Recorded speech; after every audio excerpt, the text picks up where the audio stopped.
ist das? Er hat ausgeschaltet.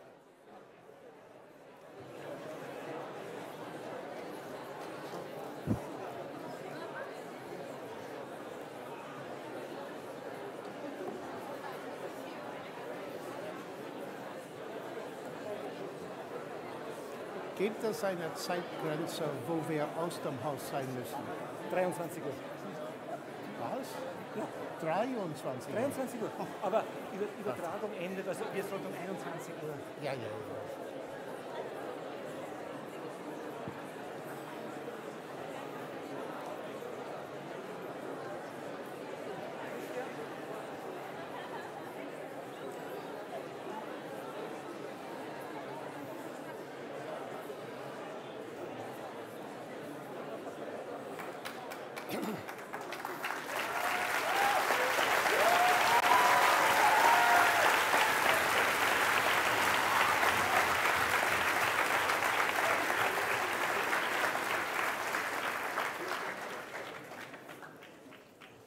Liebe Kolleginnen und Kollegen, sehr verehrte Damen und Herren, der Ansturm überwältigt uns im wahrsten Sinne des Wortes. Es tut mir leid für alle Unannehmlichkeiten, aber genau genommen sind Sie selber schuld, dass Sie gekommen sind. Jetzt habe ich eine große Bitte. Ich bin auch für die Sicherheit hier verantwortlich. Bitte bei den Stiegen, wo Sie auf den Stufen sitzen, schön, dass Sie noch einen Platz gefunden haben, halten Sie genau so wie hier eine Rettungsgasse frei. Wir gehen ja heute, nicht einmal ein Mikrofon habe ich mehr bekommen, wir gehen ja heute einer wichtigen Frage nach. Hat die Wissenschaft Gott begraben? Aber die zweitwichtigste Frage heute könnte natürlich sein, wo sind die Toiletten, nicht wahr? Und dann könnte es eng werden, weil dann müssen Sie durch diese Tür dort hinaus. Und da können Sie sich natürlich einige Feinde schaffen, wenn es dann allzu stürmisch wird. Also bitte halten wir Disziplin, halten wir die Luft an, damit wir es also hier auch in diesem überfüllten Hörsaal einigermaßen erträglich haben. Ich danke für das zahlreiche Erscheinen. Aber ich habe noch einen anderen Dank weiterzugeben, nämlich an die Redaktion der Zeitschrift Profil. Die hat nämlich das Thema heute auf die Titelseite gebracht, mit einem etwas anderen Wortlaut: Schöpfung ohne Gott.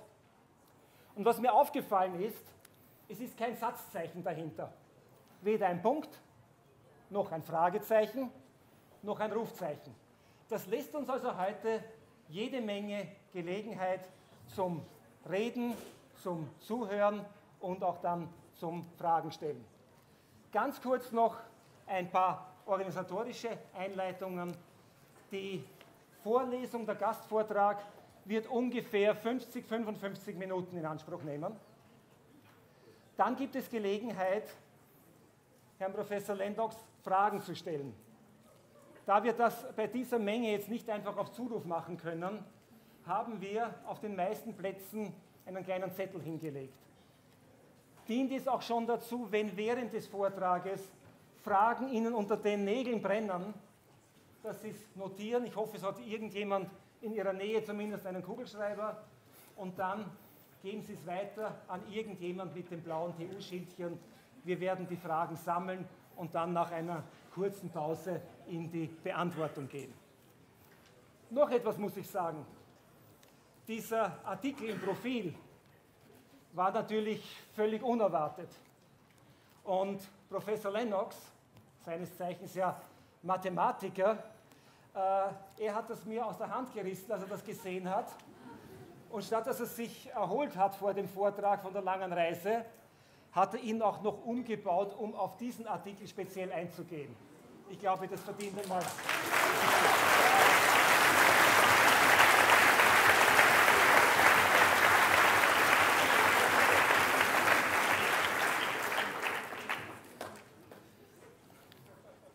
So, ich möchte es jetzt zum Abschluss bringen und dann das Wort auch weitergeben. Aber eine Sache aus dem Profilartikel brennt mir so unter den Nägeln. Das möchte ich einfach als Einleitungsstatement auch noch sagen. Hier geht es um Phänomene, die die größte Faszination ausüben, weil sie auf Anfang und Ende alles Seins verweisen. Auf das wahre Ausmaß dieses Seins und dessen fundamentale Beschaffenheit, sowie auf die Frage, wie es möglich ist, dass die Naturgesetze genau so konstruiert sind, dass für eine winzige Epoche eine Spezies entstand, die genau darüber nachdenken kann. Mögliche Antworten verrät, und da hat mir jetzt die Rede verschlagen, verrät bestensfalls die Sprache der Mathematik, und damit darf ich an den Mathematiker übergeben. John.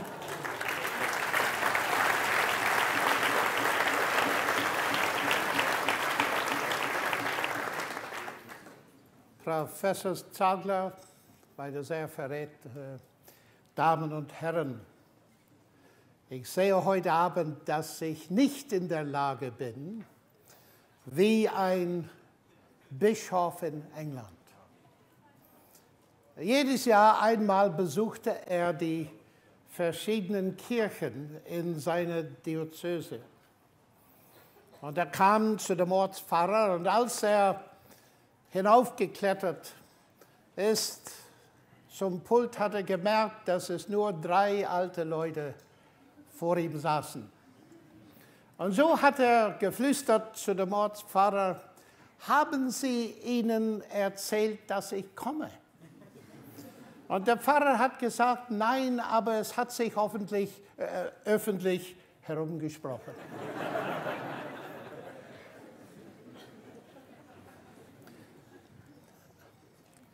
51 Jahre zurück bin ich zum ersten Mal in Wien, um Deutsch zu lernen.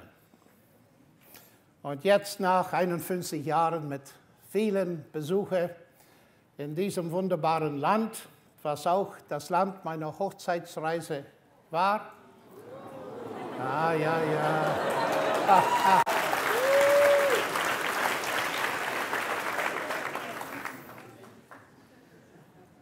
Das ist sehr schön eigentlich, dass ich jetzt 45 Jahre lang zur selben Frau verheiratet bin.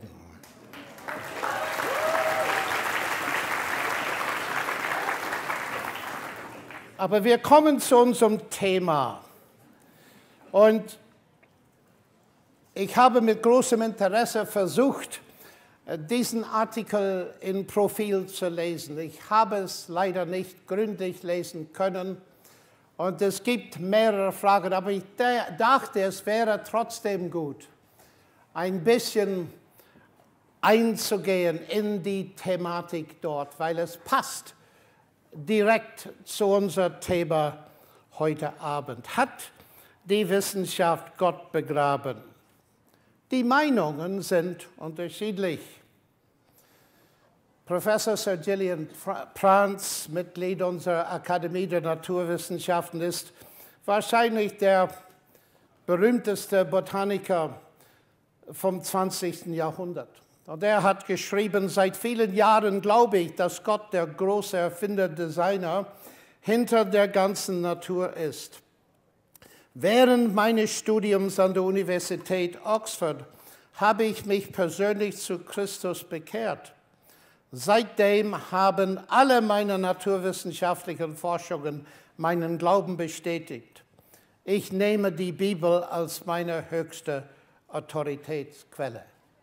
Auf der anderen Seite haben wir ein Zitat von Stephen Jay Gould. Bevor Darwin meinten wir, dass ein wohlwollender Gott uns geschaffen hat. Aber kein eingreifender Geist passt liebevoll auf die Natur auf. Keine vitalen Kräfte treiben die evolutionäre Veränderung voran.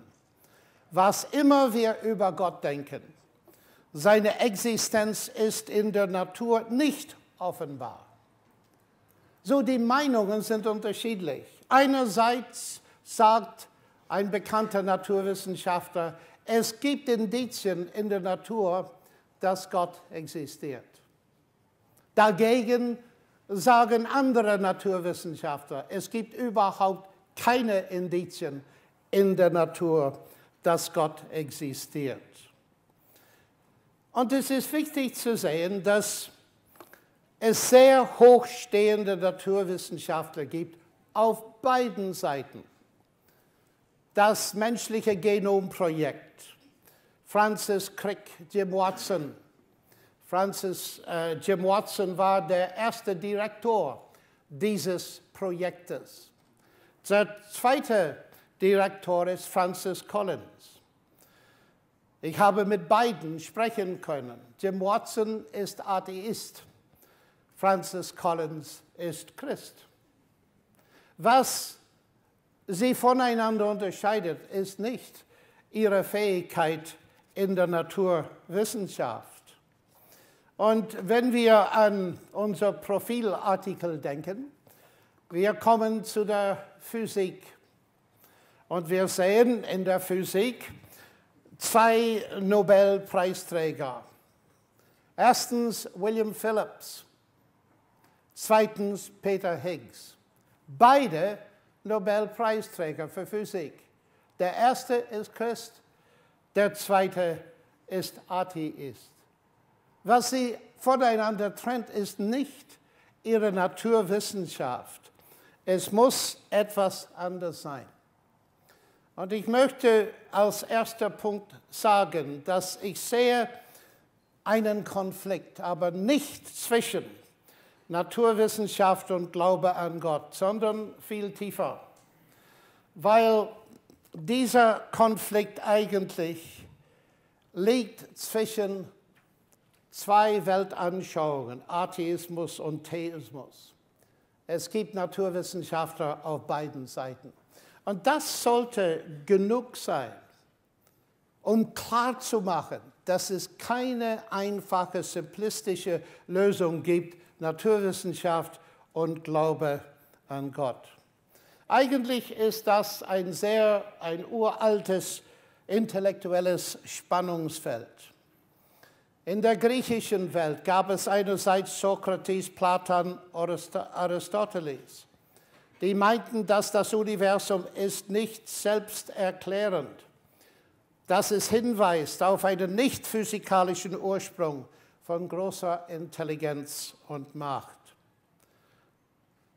Denen gegenüber haben wir Leukippos, Demokrit, Epikur, die brillante Erfinder der Theorie der Atomen. Und sie meinten, dass das Universum sich selbst erklärt anhand von Atomen und der leere Raum. Und so dieses Spannungsfeld kommt bis heute hin in die akademische Welt, wo ich tätig bin. Diese 2 Weltanschauungen, die sind die prinzipiellen. Für uns heute Abend ist es nicht, dass es keine andere Weltanschauung gibt. Wir haben zum Beispiel Pantheismus.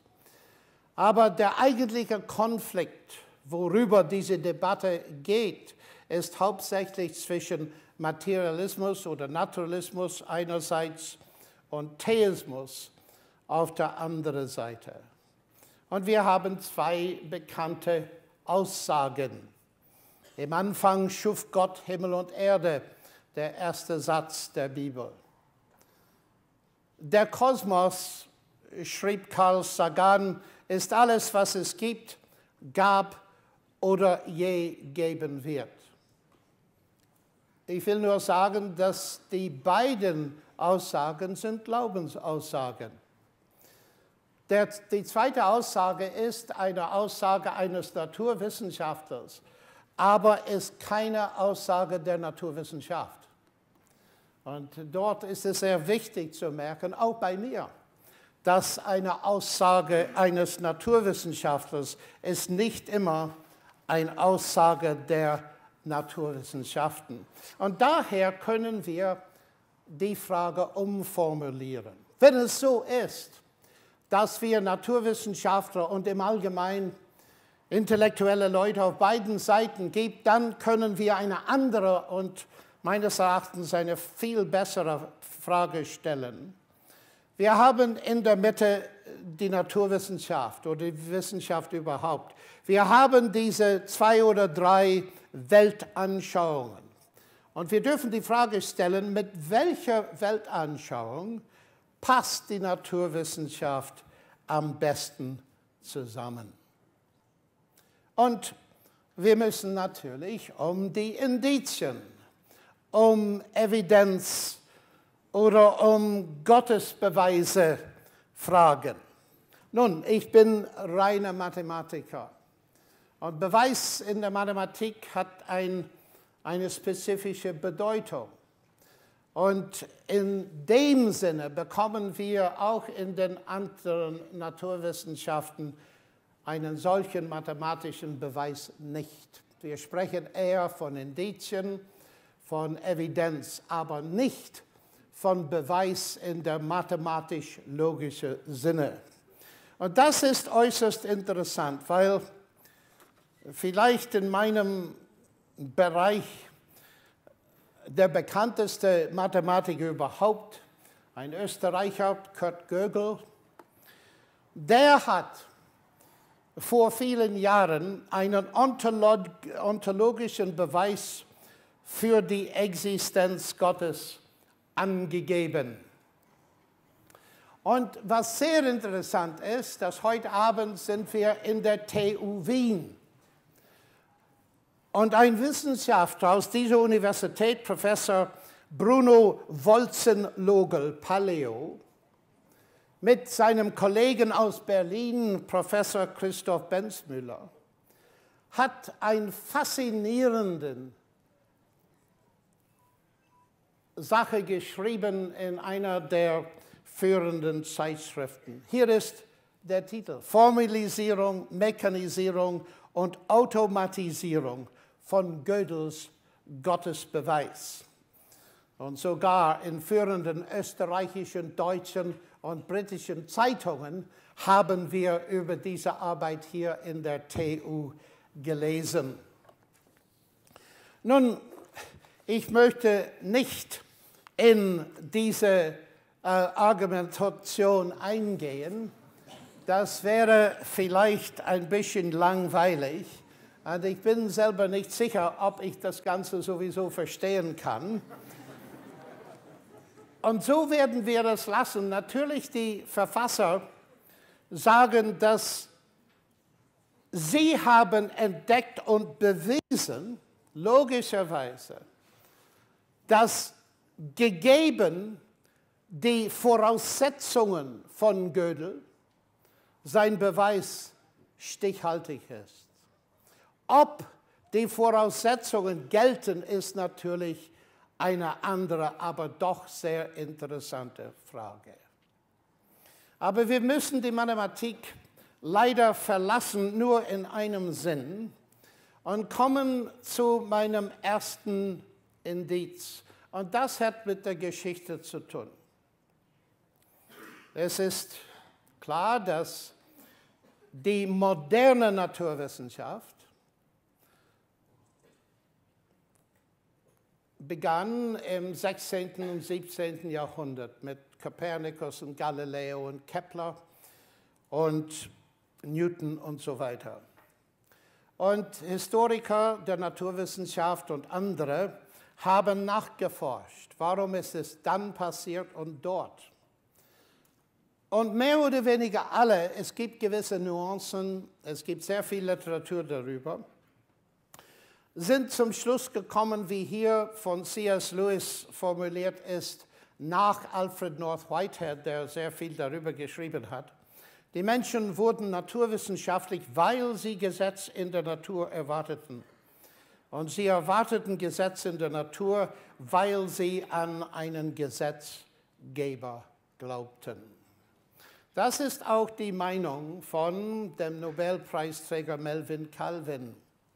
Ich finde den Ursprung der Überzeugung, dass das Universum eine Ordnung besitzt, in einer Grundidee, die vor 2000 bis 3000 Jahren von den Hebräern entwickelt wurde, nämlich, dass das Universum von einem einzigen Gott regiert wird und nicht das Produkt der Willkür vieler Götter ist, in dem jeder Gott sein eigenes Reich nach seinen eigenen Gesetzen regiert. Diese monotheistische Sicht scheint das geschichtliche Fundament der modernen Naturwissenschaften zu sein. Manchmal formuliere ich es so: Ich schäme mich nicht, sowohl Naturwissenschaftler und auch Christ zu sein, weil man kann Belege geben, dass das Christentum für die Naturwissenschaft verantwortlich war. Das heißt, hat mir mein Fach gegeben. Und das ist faszinierend, weil, wenn das der Fall war für Kepler und Galileo und Newton und Babbage und Clerk Maxwell und so weiter, woher dann kommt heute diese weit verbreitete Überzeugung, dass die Naturwissenschaften Gott begraben hätten? Woher kommt das? Also eine sehr bekannte Quelle ist das Buch von Richard Dawkins, Der Gotteswahn. Und dieses Buch ist weit verbreitet hier in diesem Land. Und Dawkins meint, dass Glaube an Gott ein Wahn ist, obwohl, wie gesagt, dieser Glaube der Motor war, der die Naturwissenschaft ursprünglich hinaufgetrieben hat. Die Idee, dass Gott ein Wahn ist, geht zurück zum Beispiel zu Sigmund Freud, der meinte, dass Gott eine Illusion sei. Aber es ist sehr interessant, die Psychiater zu lesen. Ich merke, dass Dawkins kein Psychiater ist. Ich merke auch, dass ich kein Psychiater bin. Und daher, wenn wir über Psychiatrie sprechen und Wahn ist ein psychiatrisches Wort. Es wäre eine Idee, wenn man wissenschaftlich die Sache untersuchen will, zu der Quelle bei den Psychiatern zu kommen. So habe ich versucht zu sehen, was die meinen. Das ist faszinierend.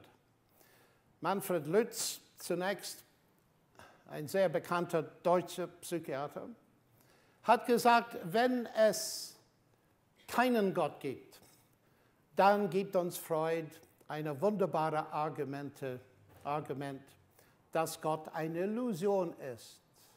Wir wollen irgendwie eine Vaterfigur im Himmel und so weiter. Das ist eine sehr gute Erklärung, wenn es keinen Gott gibt. Aber er geht weiter. Und er sagt, wenn es einen Gott gibt, dann gibt Freud genauso gut eine Erklärung, warum Atheismus eine Illusion ist und eine Wahn. Ein Ausdruck des Wunsches, Gott nie zu treffen zu müssen und so weiter.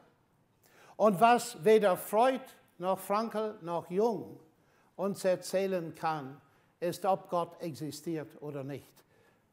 Für eine Antwort zu dieser Frage müssen wir woanders gehen. Aber nur ein Punkt dazu. Interessant ist es, der Präsident der Royal College of Psychiatrists in England, Andrew Sims, hat auch darüber geschrieben. Dawkins meint, dass die Religion, Glaube an Gott, gefährlich ist und die Menschen leiden darunter. Dieser Mann ist ein Expert im Bereich von Wellness und menschlicher Wohlerhaben. Wellness ist eine sehr populäre Thematik, vor allem unter Studenten heutzutage, aber nicht nur. Und er schreibt, der führende Psychiater in England, er schreibt, die positive Wirkung von Glaube an Gott auf menschliche Gesundheit und so weiter ist ein sehr gut verstecktes Geheimnis der Psychiatrie. Wenn die Forschung in die andere Richtung gegangen wäre und man deutlich festgestellt hätte, dass Glaube an Gott zerstört die Menschen, dann hätten wir das gehört auf allen Zeitungen der Welt. Aber da es in die andere Richtung geht, und so ich sage, wenn Richard Dawkins naturwissenschaftlich, wissenschaftlich vorangehen will, es wäre besser, wenn er diese Quellen zitiert, aber ich lese nichts davon. So die Frage über Gott als dein Wahn, es war ganz interessant für mich. Stephen Hawking hat ein Interview gehabt. Stephen Hawking ist der bekannte Physiker im Lehrstuhl, ein äußerst kluger Kopf. Er war ein paar Jahre früher in Cambridge als ich, Lichtjahre klüger als ich.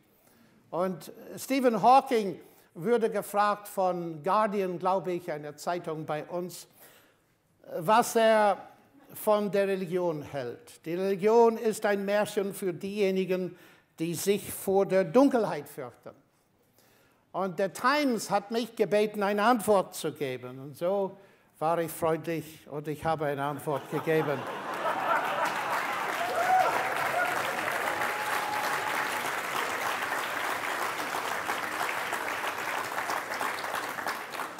Es ist besser, nicht zu klatschen, das beweist gar nichts. Klug, ja, vielleicht, aber beweist gar nichts. Ich verwende das einfach zu zeigen, dass Argumente oft benutzt werden in beiden Richtungen und nicht nur auf einer Seite. Und wir müssen an die Belege und an Evidenz schauen, um Antworten zu bekommen und nicht an kluge Sätze. So, warum kommt unser Problem heute, dass Menschen wie Galileo, Kopernikus und so weiter sahen die wunderbare Ordnung im All als Wirkung eines genialen Gottes. Und heute ist das eine Minderheitsidee. Und es gibt gewisse Missverständnisse. Zunächst einmal die Frage, was ist die Reichweite der Naturwissenschaften? Zweitens, eine Frage über unser Gottesverständnis. Und drittens, was ist mit Erklärung in den Naturwissenschaften gemeint? Zunächst ein paar Bemerkungen über die Reichweite der Naturwissenschaften. Dawkins und Hitchens und andere Leute, Lawrence Krauss und so weiter, es scheint mir, dass sie einen Scientismus adoptiert haben. Das heißt, die meinen, dass die Naturwissenschaften die einzigen Vermittler von Wahrheit seien. Und das ist tief eingebettet.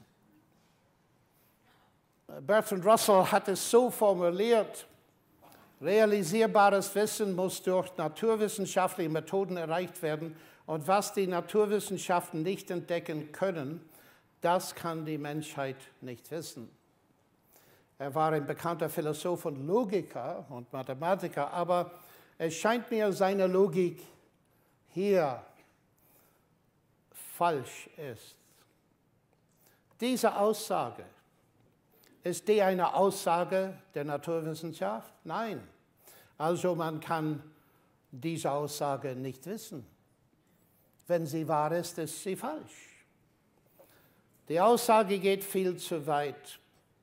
Und das hat Sir Peter Medawar, ein Nobelpreisträger, sehr deutlich gesehen.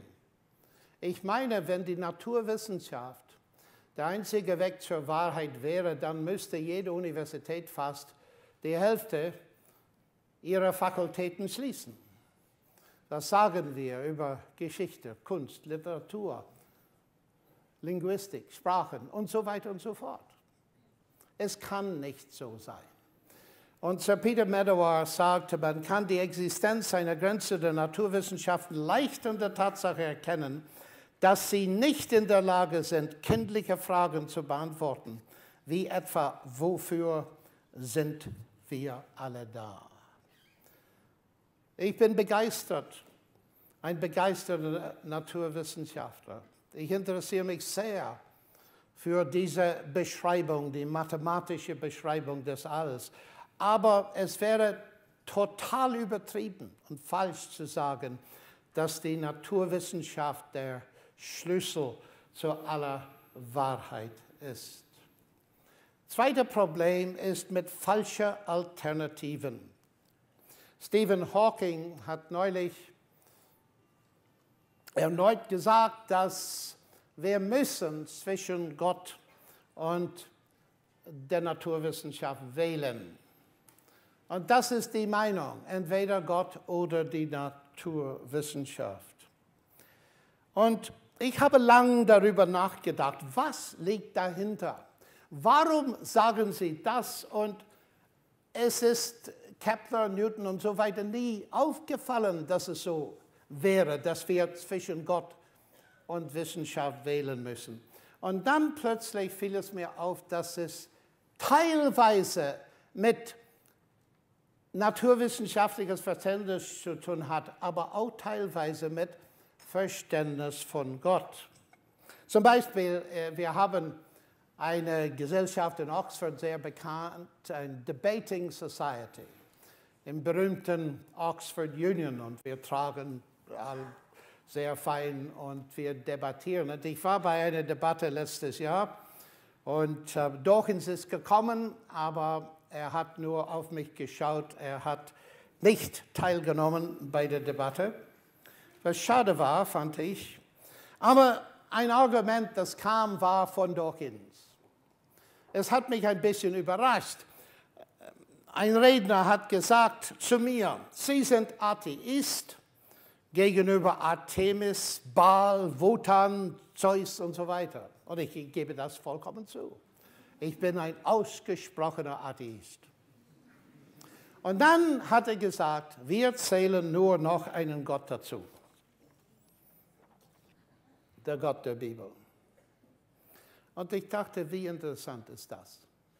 Als ob der Gott, der das All geschaffen hat, ähnlich wäre zu den Göttern der Antike. Werner Jäger ist ein sehr bekannter Verfasser, der darüber geschrieben hat, die Götter der Antike, und hat den Punkt sehr fein formuliert. Die Götter der Antike sind Erzeugnisse des Universums. Babylonien, Ägypten, Assyrien, bei den Griechen, bei den Römern, die Götter kamen aus irgendeiner Urmaterie. Das heißt, die sind Erzeugnisse des Alls. Der Gott der Bibel ist Schöpfer und Erhalter des Alls. Das ist völlig unterschiedlich. Gott, so verstanden, gehört diese Liste überhaupt nicht an. Aber ein zweites Missverständnis über Gott ist Gott als Lückenbüßer Gott. Das heißt, dass Gott ist die Erklärung dessen, was wir noch nicht wissenschaftlich erklärt haben. Ich kann es nicht erklären, Gott hat es gemacht, so ähnlich. Und wir haben das sehr gut hier geschildert. Hier sind zwei Naturwissenschaftler und die haben eine mathematische Gleichung hier und dann in der Mitte, dann geschieht ein Wunder. Und der Kollege mit Recht sagt, ich denke, du solltest ein bisschen mehr explizit sein hier bei Schritt 2. Das ist Gott als Lückenbüßer. Und was ich festgestellt habe, dass einige, nicht alle, meine Kollegen in Oxford, meinen, dass ich als Theist, als Christ, an einen solchen Gott glaube. Und daher, wenn man damals glaubte, dass Donner und Blitzen die Stimme eines Gottes war, dann macht man ein bisschen atmosphärische Physik und so weiter und weiß über elektrische Strom und so weiter Bescheid, dann verschwindet dieser Gott durch eine naturwissenschaftliche Erklärung. Das heißt, und das ist sehr wichtig zu verstehen, wenn man Gott als Lückenbüßer definiert, dann muss man zwischen Naturwissenschaft und Gott wählen. Per Definition. Darf ich das wiederholen, weil es so wichtig ist? Wenn man unter dem Begriff Gott einen Lügenbüßer versteht, dann muss man zwangsläufig zwischen Gott und der Naturwissenschaft wählen. Das heißt, diese Wahl, die uns angeboten wird von Hawking und Dawkins und so weiter, hängt von ihrer Definition von Gott ab, nicht von meiner. Weil wenn Gott kein Lügenbüßer ist, sondern der Erhalter, der Schöpfer des Alls ist, dann braucht man überhaupt nicht zwischen Gott und Naturwissenschaft zu wählen, wie Newton und so weiter gesehen haben. Wir folgen dieser Problematik ein bisschen weiter. Und hier kommen wir zum Artikel von Profil heute, das über dieses bekannte Higgs-Teilchen geht. Das ist eine spannende Geschichte von Peter Higgs, der mit Recht den Nobelpreis vor ein paar Wochen bekommen hat. Und Lawrence Krauss, ein Astrophysiker von der Universität in Arizona, der hat geschrieben, man kann jetzt argumentieren, dass das Higgs-Teilchen wichtiger als Gott ist. Und ich habe den Eindruck von diesem Artikel Schöpfung ohne Gott, dass das eine der Richtungen war, worauf der Verfasser hingewiesen hat. Meine Reaktion, und ich habe einen Artikel darüber geschrieben für den Londoner Times, ist, das Higgs-Teilchen ist wichtiger als Gott. Wofür? Als Antwort zu welcher Frage? Ich meine, wenn man versucht, wie das Higgs-Teilchen passt zum Standard-Urknall-Modell des Universums, und wenn man versucht, das zu erklären, dann natürlich ist das Higgs-Teilchen wichtiger als Gott. Aber wenn die Frage wäre, wie ist es, dass es ein Universum gibt, worin Higgs-Teilchen existieren, die durch diese Urknalltheorie beschrieben werden kann, dann wäre die Antwort etwas anders. Vielleicht dort wäre Gott relevanter als das Higgs-Teilchen, weil jetzt suchen wir eine Urerklärung für das gesamtnaturwissenschaftliche Bild. Das hat mit dem Begriff der Erklärung zu tun. Was ist mit Erklärung gemeint, wenn wir eine wissenschaftliche Erklärung haben? Zum Beispiel, wir denken an zwei Dinge. Und ich gebe ein einfaches Beispiel.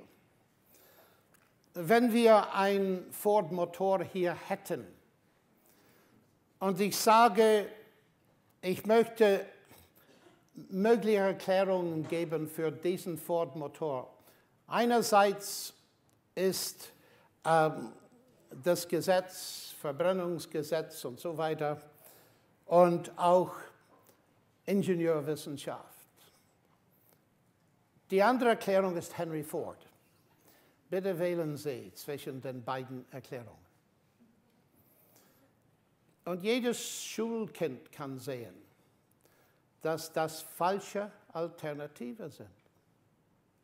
Noch mehr, jedes Schulkind kann wahrnehmen, dass die Erklärung anhand von Naturwissenschaft und die Erklärung anhand von Henry Ford sind nicht in Konflikt. Die konkurrieren überhaupt nicht miteinander.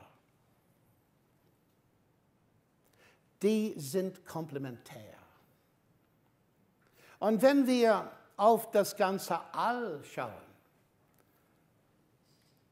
wir können genau dasselbe sagen. Gott ist nicht dieselbe Art Erklärung als die Naturwissenschaft eine Erklärung ist.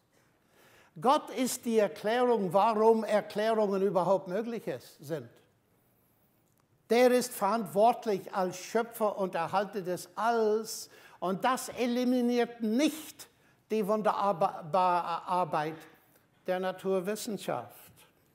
Das sollte sehr deutlich sein. Und auch ist Henry Ford keine Lücke in einer technischen Erklärung des Motors. Man findet ihn nicht in der technischen Erklärung.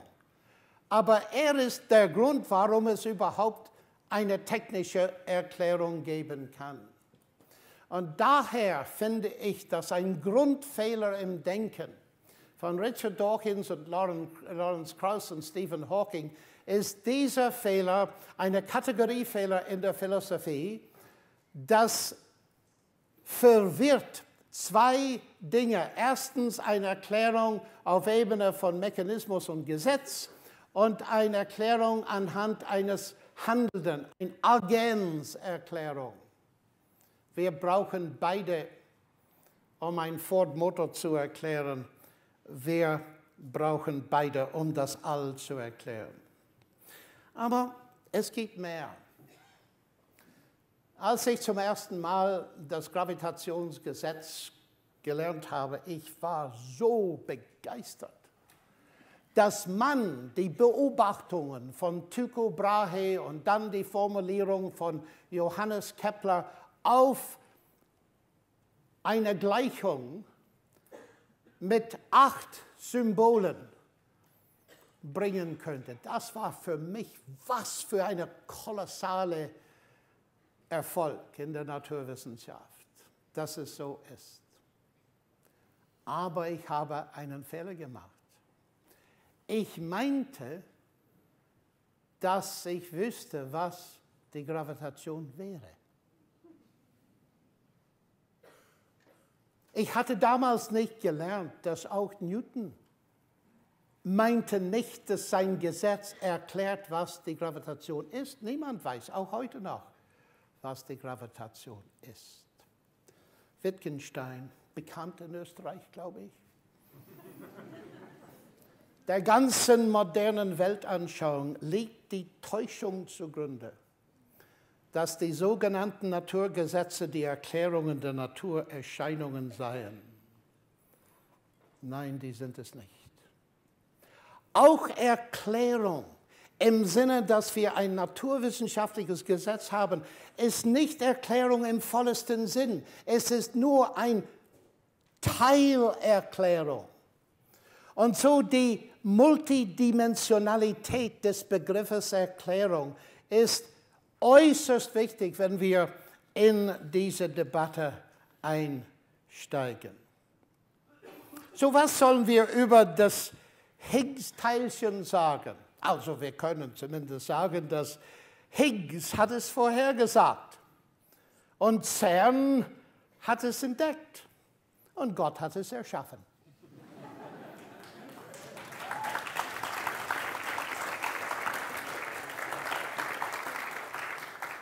Ich merke, dass wir die ersten 2 ehren. Es gibt keinen Widerspruch hier, um an alle 3 dieser Aussagen zu glauben. Aber natürlich, wir müssen uns die Frage stellen, welchen Grund haben wir, das zu glauben. Aber der Einwand kommt. In Profil sogar. Dawkins, Singer, Krauss, Hitchens Profil. Ich habe es schon auf dem Bild. Wenn man die Äußerung macht, Gott hat das All geschaffen, dann ist es nicht logisch, die Frage zu stellen, wer hat Gott geschaffen? Wer hat den Schöpfer geschaffen? Und dann, wer hat den Schöpfer, der den Schöpfer, so, es geht weiter. Ins Absurdum, so vergessen wir das alles und gehen wir zu etwas Interessanter. Aber Moment mal, ich war nicht überrascht, aber weil ich bekomme diese Frage überall. Wer hat den Schöpfer geschaffen? Ein bisschen Logik hier. Wer hat X geschaffen? Oder was hat X geschaffen? Was bedeutet diese Frage? Was sind die Voraussetzungen? Erste große Voraussetzung ist, dass X geschaffen würde. Wer hat X geschaffen? Das ist, was die Frage bedeutet. Die Philosophen haben einen Namen für eine solche Frage. Eine komplexe Frage. Das heißt, eine Frage, worin Voraussetzungen versteckt sind, die man kaum merkt. Wenn Richard Dawkins' Buch Gottes Wahn war die geschaffene Gotteswahn. Fast niemand hätte das Buch gekauft, weil wir brauchen ihn nicht, um uns zu erzählen, dass geschaffene Götter eine Wahn sind, eine Illusion sind. So, die Frage, die scheint so klug zu sein, richtet sich an geschaffene Götter. Aber was, wenn der Gott, der das All geschaffen hat, selber nicht geschaffen wurde? Was ist der Anspruch von den großen 3 monotheistischen Religionen? Der Gott der Bibel ist ewig.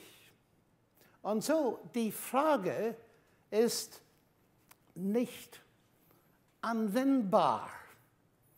Es hat keinen Sinn, wenn man über einen nicht geschaffenen Gott spricht. Das Problem liegt viel tiefer.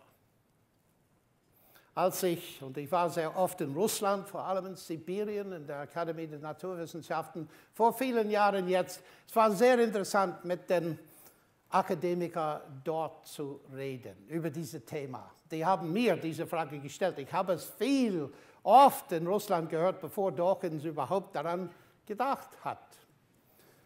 Und ich habe die Antwort gegeben und ich habe gesagt, erzählen Sie mir bitte über das All.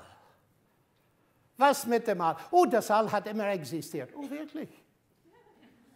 Wirklich? So, Sie glauben an etwas Ewiges, das All. Aber Sie glauben nicht, dass es einen ewigen Gott, vielleicht ist Ihr Problem nicht das Problem einer ewigen Existenz, sondern die Existenz einer ewigen Person. Aber das ist was anderes. Aber die Frage geht ein bisschen weiter. Weil Dawkins öffentlich mir diese Frage gestellt hat, ich habe ihm die Frage gestellt. Er glaubt, dass das Universum ihn geschaffen hat. Und ich habe das ihm gesagt. Sie glauben, dass das Universum sie geschaffen hat. Wer hat Ihr Schöpfer geschaffen? Ich warte auch heute noch für die Antwort. Letzten Endes, es geht auf eine noch tiefere Frage. Diese Kette von Fragen, wer hat geschaffen, kommen wir zu einer Grenze, ein Stopp oder nicht? Und was ich merke, ist, auf beiden Seiten gibt es einen Stopp. Meistens. Auf der theistischen Seite, der Stopp ist Gott. Gott, der ewige Gott, der alles geschaffen hat und alles erhält. Auf der materialistischen Seite, und auch habe ich, glaube ich, richtig mich zu erinnern, in diesem Artikel einen Hinweis auf ein Universum oder Multiversum, das immer existiert. Wo kommt man zum Stopp? So, die Frage ist nicht, ob eine letzte Wirklichkeit gibt, sondern welche Wirklichkeit ist die letzte Wirklichkeit? Ist es Gott oder ist es Energie oder ist es das Multiversum oder was? Jede Seite meistens hat eine letzte Wirklichkeit.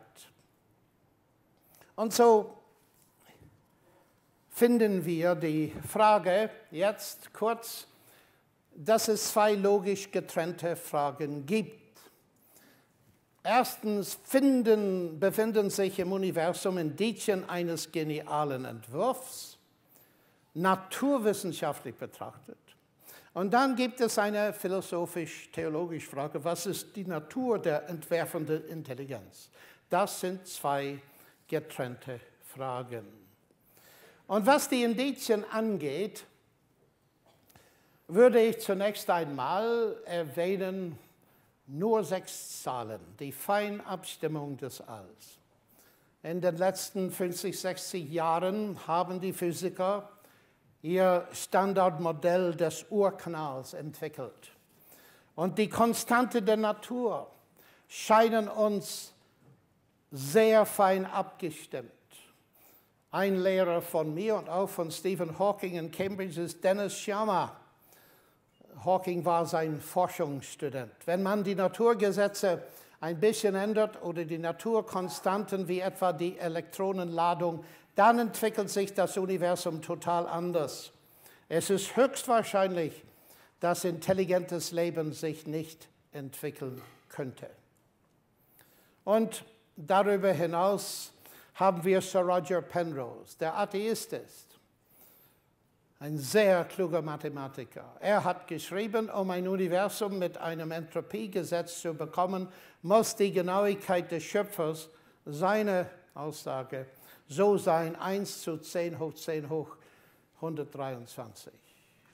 Und er sagt, das ist eine Zahl so groß, dass wenn man ein 1 hier stellt und ein 0 auf jede Elementarteilchen des Alls, man könnte diese Zahl nicht schreiben sogar. Und Professor Hegele in Ulm hat es so formuliert: Wenn für die Entstehung des Lebens so hochpräzise Feinabstimmungen nötig waren, dann stellen sich Fragen wie, ist Leben doch nicht bloß ein bedeutungsloses Zufallsprodukt, sondern vielleicht beabsichtigt geplant. Die Reaktion von Arno Penzias, Nobelpreis, der hat diesen Mikrowellenhintergrund entdeckt. Ein Indiz des Urknalls. Die Astronomie führt uns zu einer Singularität, zu einem aus nichts gemachten Universum mit der präzisen Feinabstimmung, die für das Leben nötig ist und der ein dahinterstehender übernatürlicher Plan zugrunde liegt. Und ich möchte sagen, dass hier ein abduktiver Schluss gibt.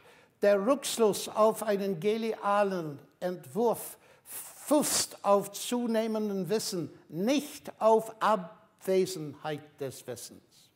Nicht Gott als Lückenbüßer, sondern das Postulat einer intelligenten Ursache als Inferenz zur besten Erklärung. Aber dann kommen die Einwände. Das anthropische Prinzip, so oft so formuliert ist, wir sollten nicht überrascht sein, uns in einem solchen Universum wie diesem zu befinden, weil nur in einem solchen Universum können wir erscheinen. Ja, das klingt sehr schön, aber John Leslie, ein Philosoph in Amerika, hat ein Bedenken. Und der umformuliert diese Sache. Wir sollten nicht überrascht sein, wenn von 50 Scharfschützen keiner uns trifft, weil das die einzige Situation ist, in der wir überleben, um überhaupt etwas beobachten zu können.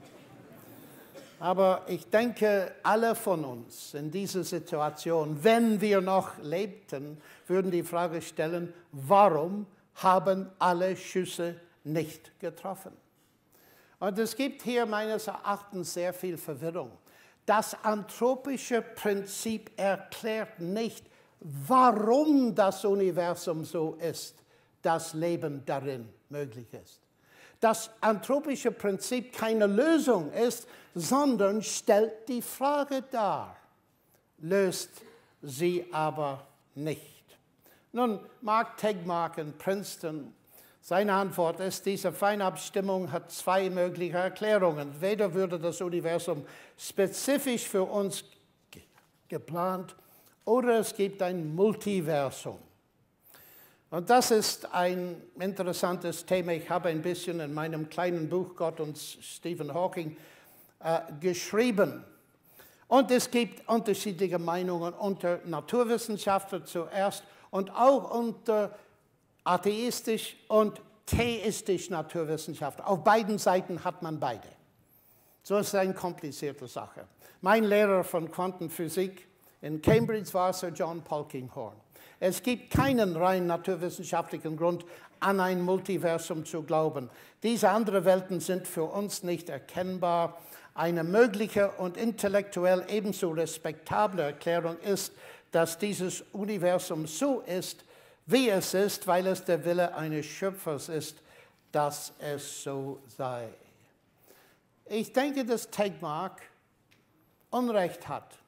Gott oder Multiversum, das ist nochmals eine falsche Alternative. Gott kann, wenn er überhaupt existiert, so viele Universen schaffen, wie er möchte. Wer sind wir, eine Begrenzung dort zu setzen? Und viele Philosophen haben darüber geschrieben und diesen selben Punkt gemacht. Und wir merken eine Konvergenz mit dem biblischen Bericht. Erstens, es gab einen Anfang. Viele Jahre hat die Naturwissenschaft diese Tatsache geleugnet. Und ich war in Cambridge in 1962, als die ersten Indizien kamen, dass es einen Anfang für Raumzeit gegeben hat. Der Widerstand war gewaltig aus der Reihen der Naturwissenschaftler. Der Redakteur von Nature, unsere bekannteste naturwissenschaftliche Zeitung, sagt, nein, wir dürfen diesen Weg nicht betreten, weil es viel zu viel in die Richtung der Bibel geht. Das heißt, ein naturwissenschaftlicher Fortschritt, ein gewaltiger Fortschritt, hat Widerstand bekommen, weil es zu parallel mit der Bibel wäre. In der Bibel lesen wir von einem anthropischen Ziel der Schöpfung, dass die Welt für den Menschen geschaffen ist. Das ist ein großes Thema. Aber ich möchte sehr kurz kommen, nochmals zu diesem Profilartikel, zu dieser Urfrage, dass das Universum aus nichts gekommen ist. Und das ist eine sehr alte philosophische Frage. Warum gibt es etwas und nicht nichts? Und Stephen Hawkings Antwort ist, weil es ein Gravitationsgesetz gibt, kann und wird das Universum sich selbst aus nichts erschaffen. Als ich das gelesen habe, habe ich es ein zweites Mal gelesen.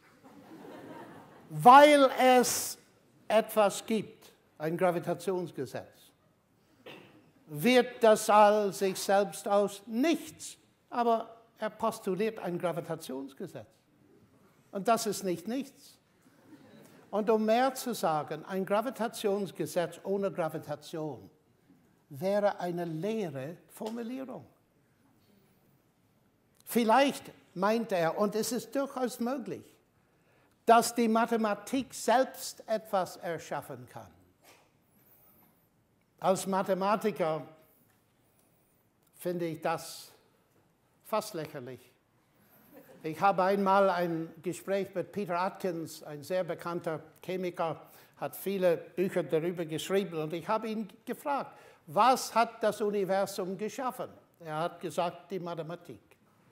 Ich habe gesagt, Peter, ich habe gelacht eigentlich, und er sagt, warum lachst du? Ich sagte, 2 plus 2 machen 4. Hat das jemals 4 Euro in deine Tasche gesteckt? Vielleicht glauben einige Bankier, dass es möglich ist, durch Kalkulation Geld zu verschaffen. Wir haben alle von Creative Accounting gehört, nicht wahr? Aber in der Mathematik, nein. Die Mathematik schafft nichts. Die Gesetze der Natur können nichts schaffen. die beschreiben, was dort ist. Das Gravitationsgesetz hat nie eine Bewegung verursacht in der ganzen Weltgeschichte.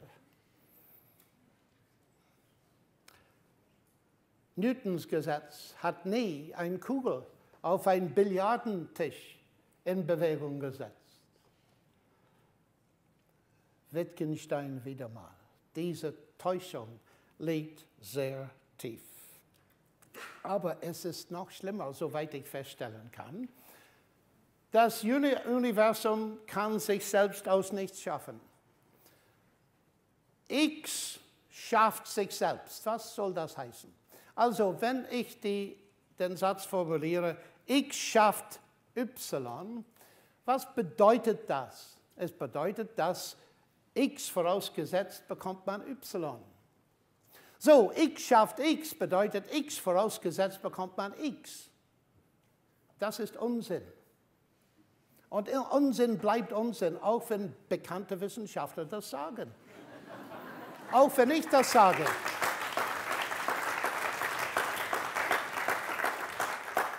Ich finde, meine lieben Leute, eine große Schwierigkeit hier. Die Naturwissenschaft steht in einem gewissen Engpass, soweit ich verstehen kann, um ein Universum aus nichts zu bekommen, weil die Naturwissenschaft selbst, diese Urknalltheorie, führt zu einem Startpunkt. Lawrence Krauss, der ist Physiker, der über diese Dinge schreibt, und er hat versucht, auf folgende Art und Weise aus der Sache zu kommen. Wenn etwas physikalisch ist, muss nichts ausphysikalisch sein, wenn es als die Abwesenheit von etwas definiert ist. Und was soll das bedeuten? Was ist nichts? Das ist die heikle Frage. Was ist nichts? Weil die Idee, dass das Universum aus nichts geworden ist, jetzt hat eine Riesenliteratur, um nichts zu definieren. Weil die normale Definition von nichts ist Abwesenheit von etwas. Wir verstehen das. Und um ein Universum aus nichts zu bekommen, scheint es mir zumindest. Die umdefinieren nichts. Und ich hatte das Vorrecht, in MIT vor einem Jahr eine Debatte zu haben mit Alan Guth, der bekannteste Astrophysiker der Welt, der diese ganze Theorie der Inflation entdeckt hat. Und ich hatte öffentlich ihn sehr freundlich gefragt, ich habe gesagt, Alan, es gibt eine Verwirrung unter der Öffentlichkeit über nichts. Und er sagt, ja, was ist die Frage? Ich sage, die Frage ist, ob du wirklich mit nichts in der Physik, nichts im philosophischen und im normalen Sinne meinst. Nein, sagt er, ein Quantenvakuum ist nicht nichts in dem Sinne. Und so Hawking in seinem Buch, seinem bekannten Bestseller, meint, die Frage gelöst zu haben. Lawrence Krauss meint, die Frage auch gelöst zu haben. Sie haben es nicht gelöst. Offensichtlich nicht. Aber wenn es einen Gott gibt, er ist nicht nichts. Wenn es eine geniale Intelligenz gibt, er ist auch nicht nichts. Und meine Zeit ist vorbei. Ich hatte sehr viel mehr zu sagen. Ich sage es nicht, weil es viel zu langweilig wäre jetzt. Nur ein paar Punkte zum Schluss.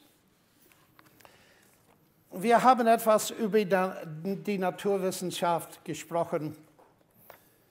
Aber als Mathematiker, was mich immer begeistert hat, ist die rationale Verständigkeit des Universums, was hier von Johannes Kepler erklärt ist. Kepler war ein sehr kluger Kopf und er hat die elliptischen Bahnen der Planeten entdeckt. Und dann hat Newton das formuliert in seinem Gravitationsgesetz. Und dann kamen die Mechanik, Elektrodynamik, statistische Mechanik hier in Wien, Quantenmechanik. allgemeine Relativität und so weiter. Und was mich so immer fasziniert hat, ist, was Einstein fasziniert hat. Das einzige Unverständliche am Universum ist, dass es verständlich ist. Er war klug genug zu sehen, dass das eine faszinierende Beobachtung ist. Polkinghorne wieder mal, die Physik ist nicht imstande, ihren fundamentalen Glauben an die mathematische Verständigkeit des Universums zu beweisen. Ich bin oft gebeten, Vorträge über Glaube und Naturwissenschaft zu halten. Und ich sage, Glaube an was? Sie meinen wahrscheinlich Glaube an Gott, weil Glaube ein unentbehrlicher Teil der Naturwissenschaft ist. Es gibt eine große Verwirrung heute, dass erstens Glaube bedeutet, an etwas zu glauben, wo es keine Indizien gibt, und zweitens, dass es ein religiöser Begriff ist. Glaube ist ein normaler Begriff. Und hier Einstein, er hat gesagt einmal, dass er keinen Naturwissenschaftler sich vorstellen, der nicht diesen tiefen Glauben besitzt.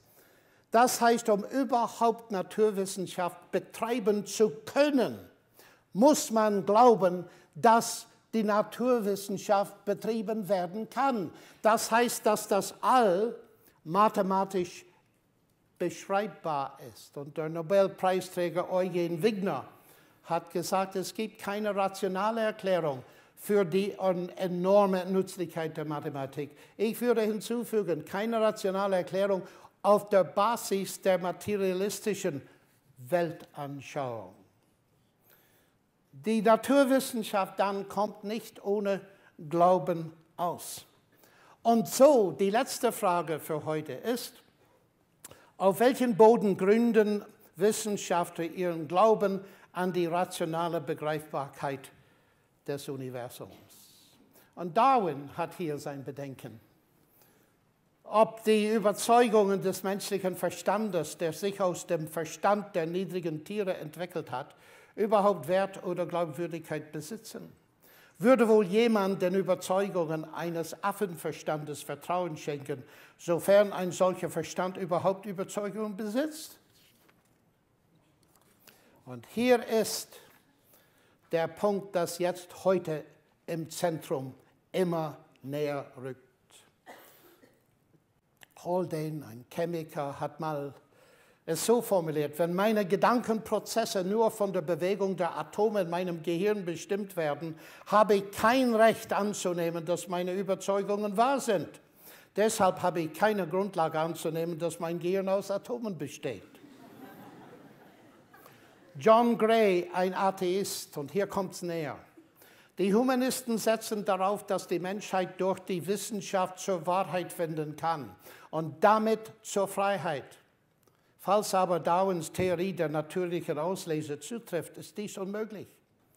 Der menschliche Geist ist auf Evolutionserfolg gerichtet, nicht auf Wahrheit.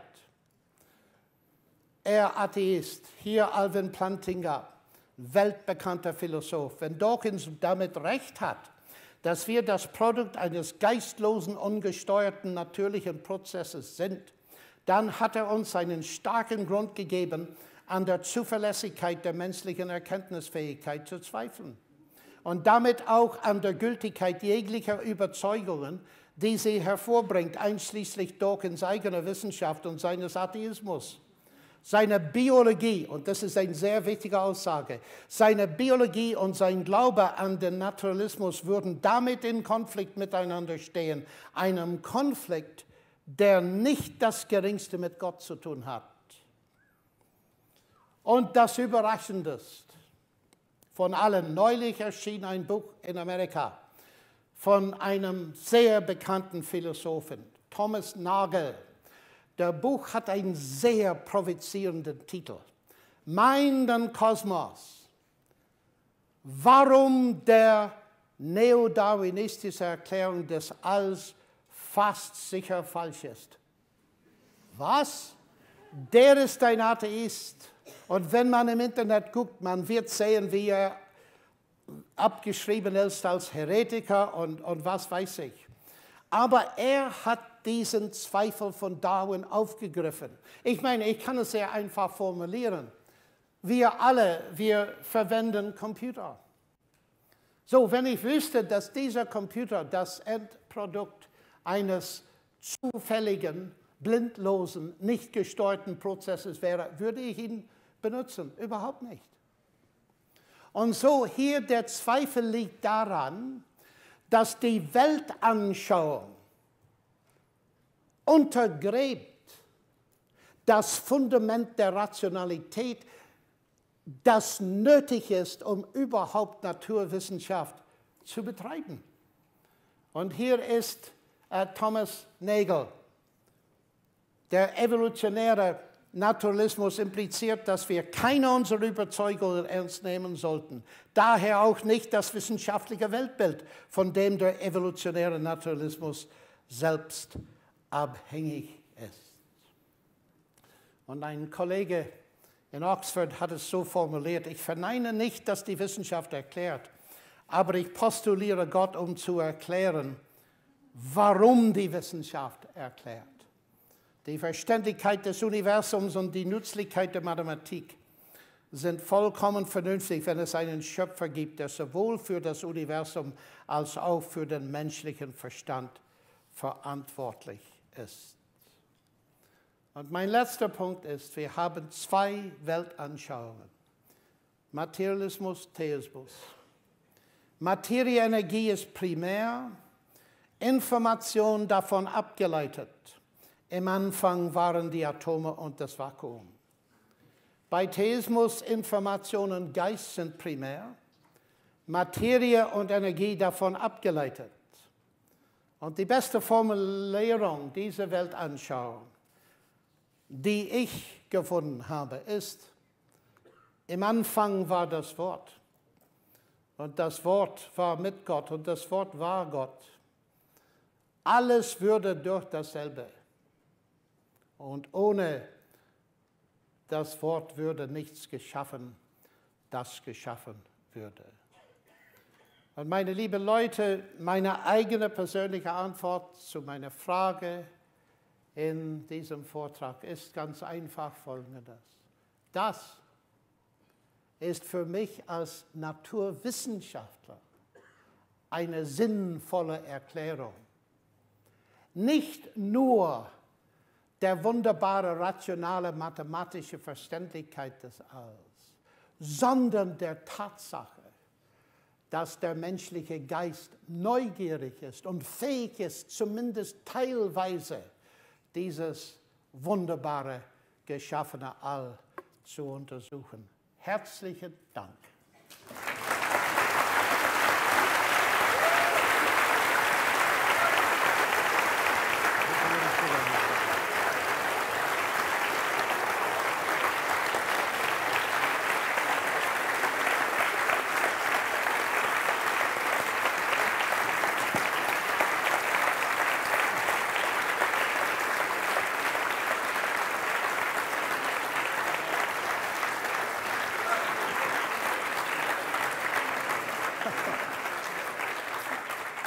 Fragen hast du schon?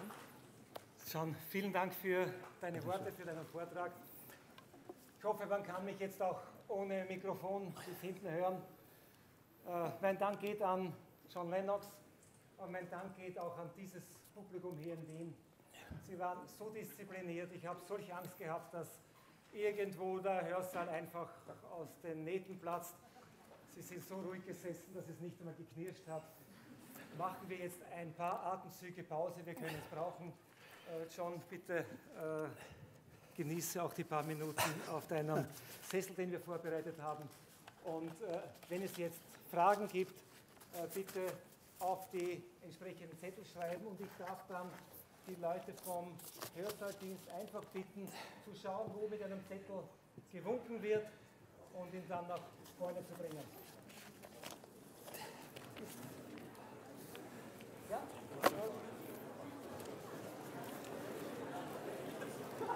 So, hoffentlich war es nicht zu lange. Bitte? Ach, du hast gut durchgehalten, ja? Ja, danke mich vielmals. Bitte schön. Und Thomas Nagel hat ja auch diese berühmte Quali.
Ja, ein ganzer Berg von Zetteln, Ja, das wird sich nicht ausgehen.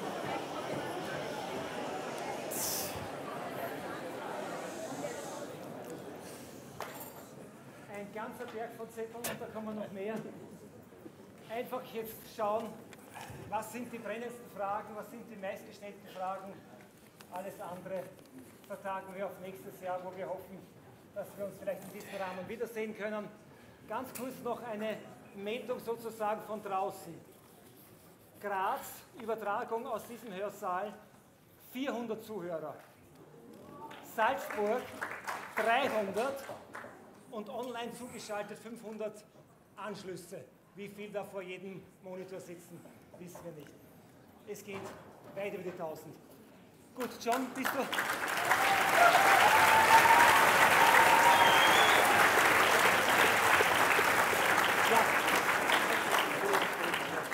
Noch etwas. Für die anderen Universitäten, vor allem Graz und Salzburg, haben wir einen SMS-Dienst eingerichtet. Auch die Fragen kommen herein. Werden wir sehen, wie viel wir schaffen. John, bitte fang an, sonst. Sie werden jetzt erfahren, was die Ewigkeit ist. Ich bin Ihnen für diese Fragen sehr dankbar und keine Frage wird umsonst gestellt, weil ich sammle diese Fragen und ich hoffe, bald ein Buch zu schreiben, weil die Fragen sind äußerst interessant. Die meisten benötigen einen weiteren Vortrag. Manche Fragen sind sehr einfach, zum Beispiel gibt es ein DVD von diesem Vortrag. Ich denke, dass sowas wird erscheinen. Und hier ist eine Frage von Graz. Viele Behauptungen über Gott und das Universum werden aufgestellt. Wieso können wir nicht zugeben, dass wir die Antwort nicht kennen? Aber wir können zugeben, dass wir die Antwort nicht kennen. Zum Beispiel dieser Profilartikel über das Higgs-Teilchen. Es ist sehr interessant. Was erklärt das Higgs-Teilchen? 4,9% der Masse-Energie in der Welt. Viel mehr gibt es dunkle Energie, dunkle Masse. Es gibt sehr viel, das wir überhaupt nicht wissen. Das macht die Naturwissenschaft interessant. Und ich glaube weiter hinaus, dass das Zugeben, dass wir nicht alles wissen, ist natürlich, ich bin Agnostiker über sehr viele Dinge. Ich kann nur weiter sagen, was mir wichtiger scheint, was ich gelernt habe und ich lerne von anderen. Aber sicher können wir zugeben, dass viel noch nicht verstanden ist. Und nicht nur das, ich sehe das als eine göttliche Aufgabe. Interessanterweise, der Anfang der Taxonomie findet man in der Bibel, wo Gott die Menschen beauftragt hat, die Tiere zu nennen. Und diese Sache ist die Grundlage aller Wissenschaften, Namen zu geben. Und Gott gibt uns diese wunderbare Aufgabe. Er tut es nicht für uns.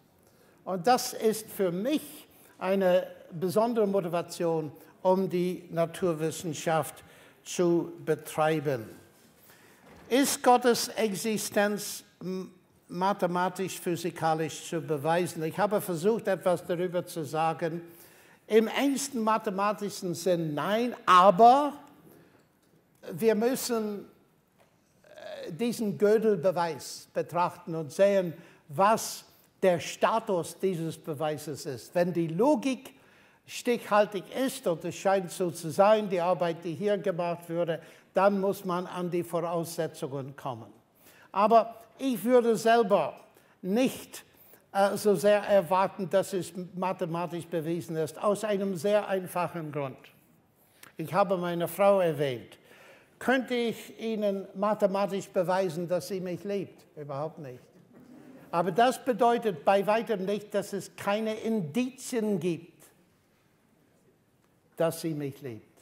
Wir müssen breiter denken als die Mathematik. Und das ist sehr wichtig. Eine andere Frage war, ob die Existenz Gottes wahrscheinlich ist. Und man versucht zu rechnen mit Bayes-Satz und solche Dinge. Swinburne ist der Experte darüber. Aber oft denke ich, dass das vielleicht nicht die wichtigste Frage ist. Ich meine, wenn wir zurückrechnen, du bist überhaupt sehr unwahrscheinlich. Sehr unwahrscheinlich. Aber die Frage ist nicht, berechnen wir die Wahrscheinlichkeit, dass sie heute existieren? Nein, die Frage ist, ob es aktuelle Indizien gibt, dass sie existieren. Und die brennende Frage über Gott ist nicht, wie wahrscheinlich ist Gott, obwohl solche Rechnungen haben ihren Platz. Und bei Swinburne kann man jede Menge lesen. Aber ich denke, die Frage, die ich versucht habe, ein bisschen einzugehen, ist die Frage, ob es aktuelle Indizien gibt, dass Gott existiert. Nun, es gibt 1, 2, 3 Fragen über die Frage des Alters der Erde und Universum und so weiter. Das ist ein Anliegen für Leute oft, die Christen sind und die Bibel lesen und meinen, wie der Erzbischof meiner Hauptstadt in Irland, das muss ich bekennen, dass Adam wurde erschaffen um 9 Uhr in der Morgen am 5. Oktober 4004 vor Christi.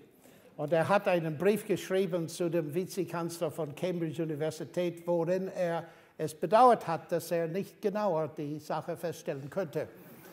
Also, diese Frage ist eine Frage, die ich ernst nehme und ich komme dieser Frage so oft, dass ich ein Buch geschrieben habe darüber. 7 Tage, die die Welt teilen. Dieses Buch erscheint im Deutsch bei nächstes Jahr, glaube ich, bei Brockhaus. Aber ich möchte nur eine Sache sagen und wenn Sie dafür sich nicht interessieren, schließen Sie Ihre Ohren. Das ist für die Leute, die diese Frage wichtig ist. Die Bibel sagt, im Anfang schuf Gott Himmel und Erde. Dann folgen eine Reihe von Tagen, 1 bis 7. Und wenn wir genau betrachten, merken wir eine Schematik. Jeder Tag nach Tag 2 fängt an mit der Beobachtung, und Gott sagte. Und Gott sagte. Und dann kommen Ereignisse, Tag 1, Tag 2 und so. Was sehr interessant ist, dass wenn die Tage mit und Gott sagte anfangen, dann ist am Anfang schuf Gott Himmel und Erde nicht auf Tag 1. So was immer man glaubt oder wie man die Tage versteht, der Anfang des Alls ist kein Teil der Tage. So, die Bibel sagt nichts über den Anfang und daher sage ich nichts. Ich sehe nur, dass es kein Problem meines Erachtens, wenn es zum Alter des Alls existiert, kein Problem mit dem Standardmodell der Physik. Aber um diese Sache sehr ernst zu forschen, muss man genauer, wie die Bibel geschrieben ist, verstehen. Und ich habe versucht, meine Position ist sehr einfach. Ich nehme die Bibel sehr ernst, ich nehme die Naturwissenschaft ernst. Und ich habe versucht, in diesem Buch, das schon in Englisch vorhanden ist, etwas darüber zu sagen. Aber das würde einen sehr langen Vortrag bedeuten. Nun, schauen wir hier auf den Tisch. Sie behaupten, hier ist Salzburg. Salzburg muss eine Möglichkeit bekommen. Sie behaupten, Gott sei kein Lückenfüller. Trotzdem sagen sie, ohne Gott könnte man den Anfang des Universums nicht erklären. Also doch ein Lückenfüller. Die Frage ist berechtigt.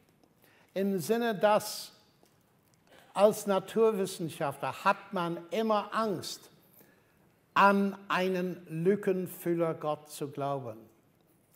Aber jetzt muss ich erklären, dass es zwei Sorten von Lücken gibt. Es gibt schlechte Lücken und gute Lücken.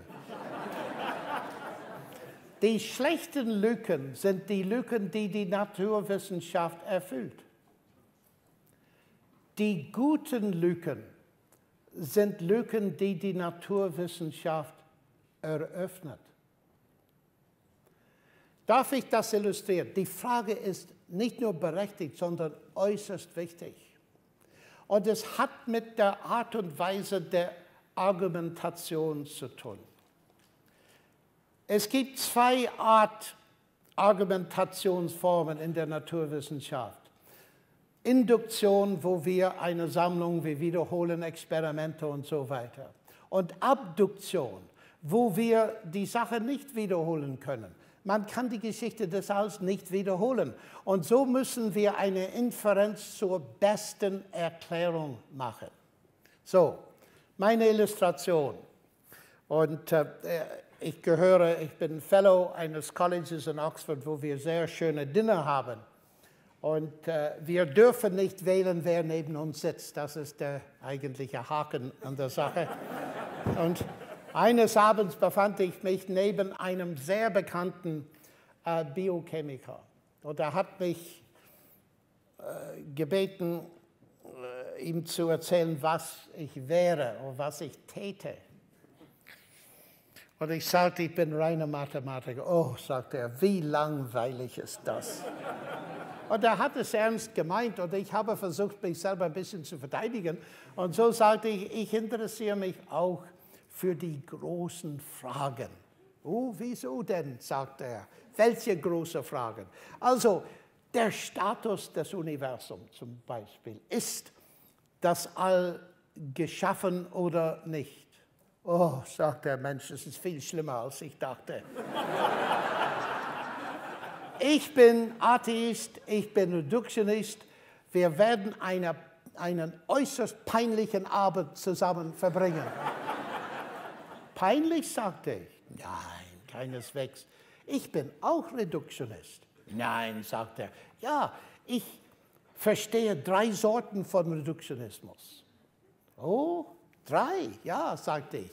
Zunächst einmal methodologischer Reduktionismus. Wir haben ein großes Problem. Wir teilen dieses Problem in kleineren Problemen. Wir versuchen, die kleineren zu lösen und wir bekommen Einsicht in das größere Problem. Das tue ich. Gut, wir sind eins darüber.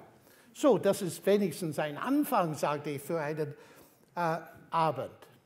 Aber sagte er, ich glaube, dass alles auf Physik und Chemie reduzierbar ist.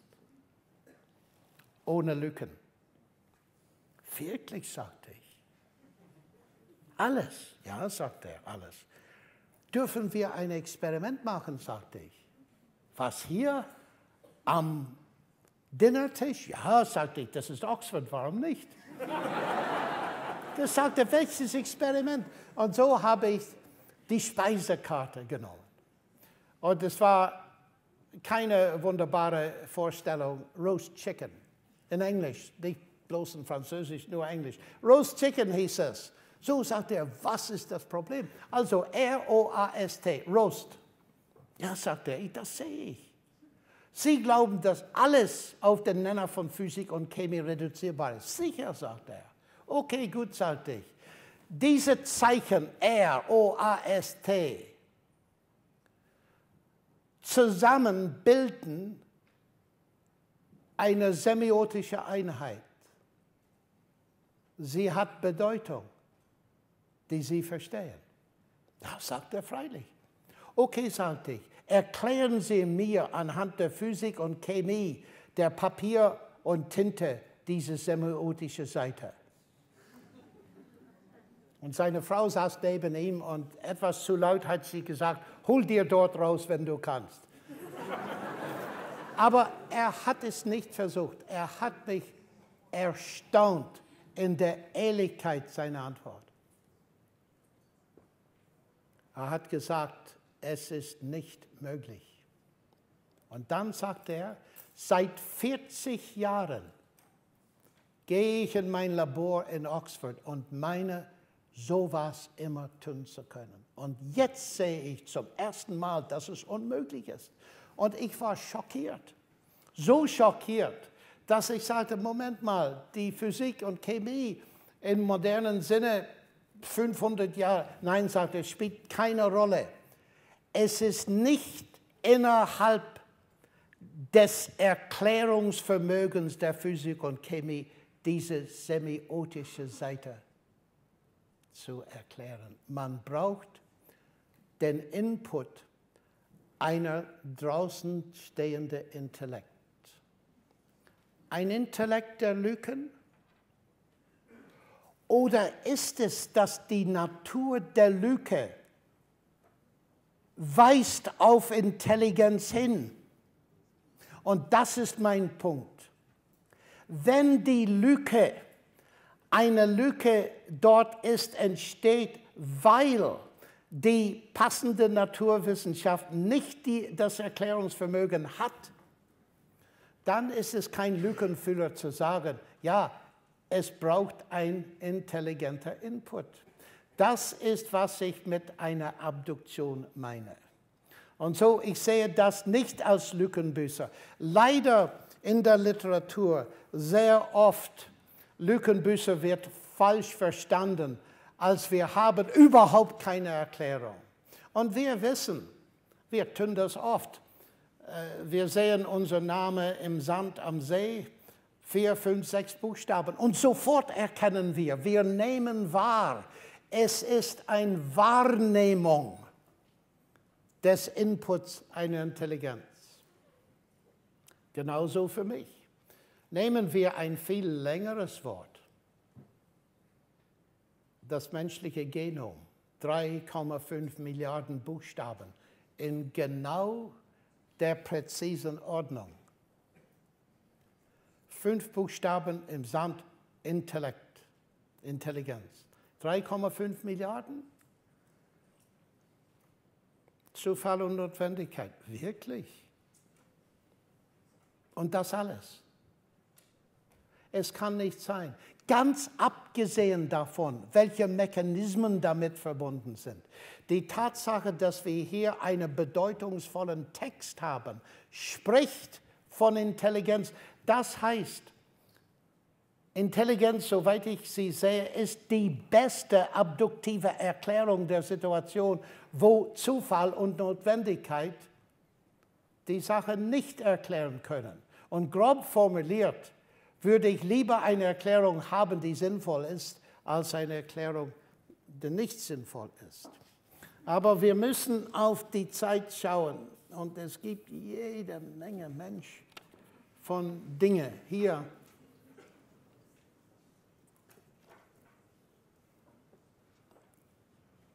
Warum vergleichen Sie Atheismus mit Religion?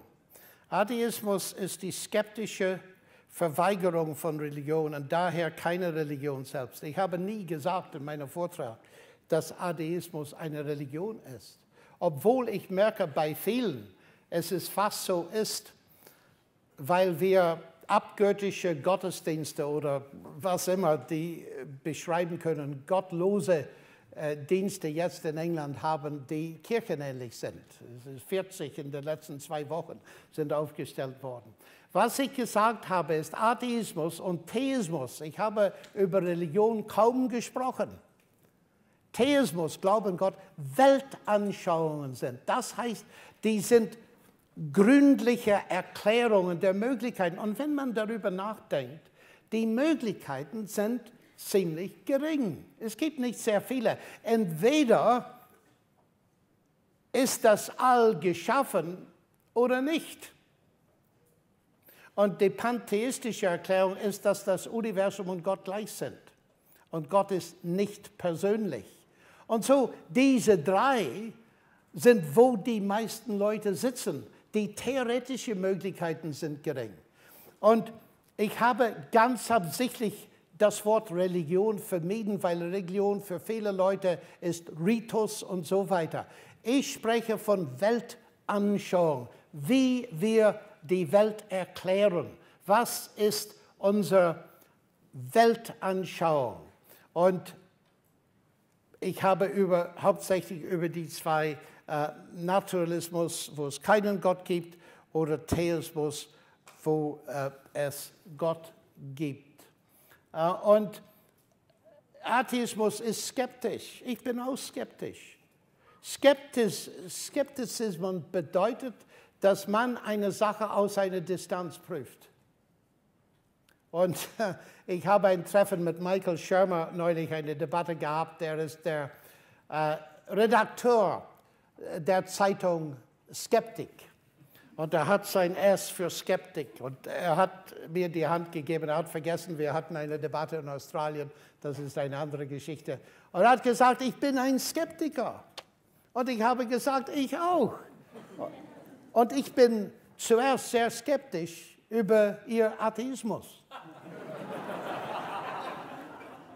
Wir lachen, aber der Punkt, den ich machen wollte, ist einfach die, Skeptizismus gehört nicht allein zu Atheisten.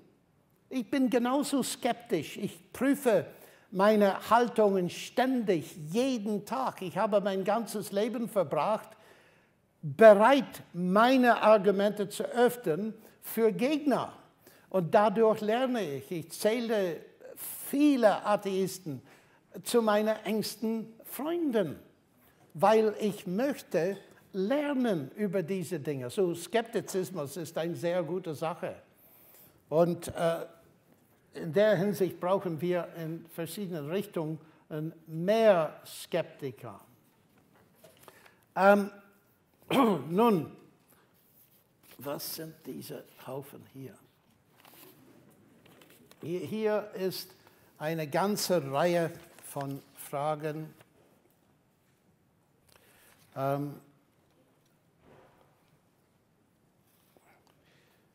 Sie gaben, hier ist ein Beispiel, aber es gibt wenigstens 3 mit diesem Inhalt. Sie gaben uns Argumente der Wissenschaft für einen Glauben an Gott. Würden Sie sagen, dass es in ähnlicher Weise auch Hinweise auf Jesus gibt, die die Wissenschaft uns liefern kann? Wie passt die Menschwerdung Gottes durch Christus in Ihre Weltanschauung? Warum sind Sie Christ? Und so weiter und so fort.